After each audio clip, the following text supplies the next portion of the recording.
the divine solar logos. If the entire universe is reduced to unity, to what would the unity itself be reduced? If the entire universe is reduced to unity, to what would the unity itself be reduced?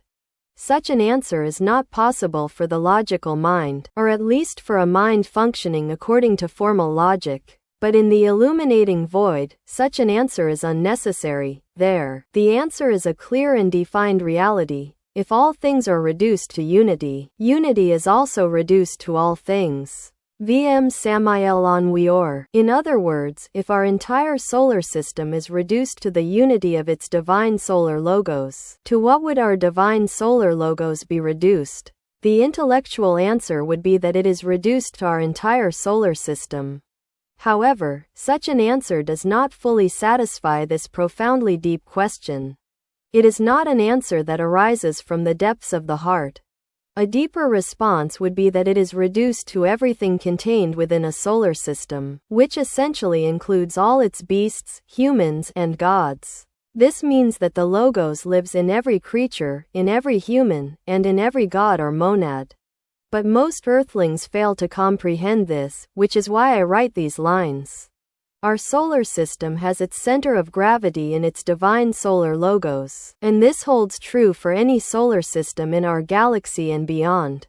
It is through this divine solar logos that a solar system is connected to the abstract absolute, space. All gods or monads are part of it, and consequently, so are humans, beasts, and the rest of creation.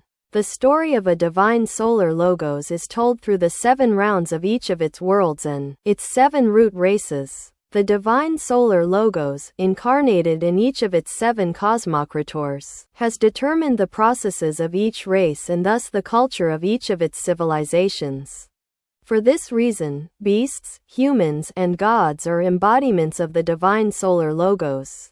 In our world, and for the rest of the solar system of Wars, Jesus is the most significant incarnation of the divine solar logos, though many embodied it before him, and others will embody it after him. I know this is surprising.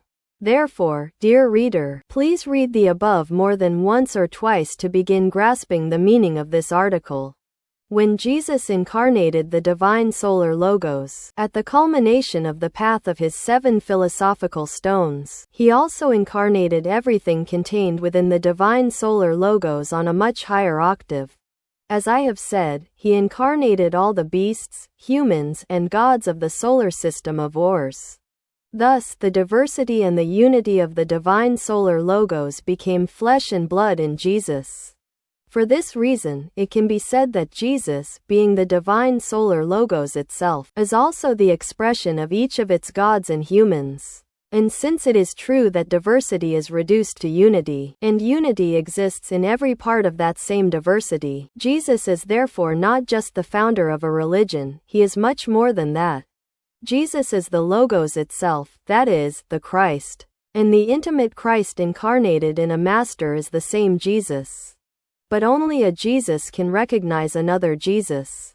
We are simply not capable of understanding what Jesus truly is because we are ignorant of the consciousness of the 7 philosophical stones. Jesus is today the synthesis of all that is human and divine in a solar system. This is why it is so important to live his gospel of salvation to begin to intuit what the logos of a solar system truly is. These are the teachings of the 5th of his 7 cosmocrators, the logos Samael, which are the same teachings of the divine solar logos Jesus, previously transmitted by the logos Gabriel, Raphael, Uriel, Michael, and to be transmitted later by the logos Zachariel and Oriphiel. Perhaps now we can understand this koan. If the entire universe of a solar system is reduced to the unity of its divine solar logos, to what would this divine solar logos be reduced? It is reduced to all the gods, humans, and beasts of a solar system. And this is the divine Rabbi of Galilee, the Christ Jesus, the perfect multiple unity of our solar system, the psychological prototype of perfection.